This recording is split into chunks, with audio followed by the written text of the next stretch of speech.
সরষা পোস্ত দিয়ে মাছ রান্না করব। প্রথমে মাছগুলোকে ভেজে নিতে হবে, তারপরে তেল দিয়ে দিতে হবে। তেলটাকে ভালো করে গরম করে নিতে হবে। পেঁয়াজ কুচি, টমেটোর কুচি, লঙ্কা, নুন, সরষা পোস্ত দিয়ে ভালো করে ভেজে নিতে হবে। তারপরে হলুদ গুঁড়ো, লঙ্কার গুঁড়ো দিয়ে ভালো করে ভেজে নিতে হবে। একটু জল দিয়ে ভালো করে কষে নিতে হবে।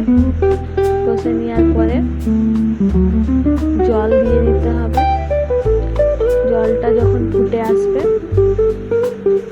তখন একটা একটা করে মাছগুলোকে দিয়ে দিতে হবে।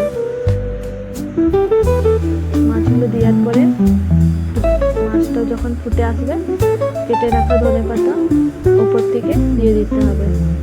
তাহলেই রেডি হয়ে যাবে সরষা পোস্ত দিয়ে মাছ। আপনারা বাড়িতে বানাবেন, কেমন হয়েছে জানাবেন।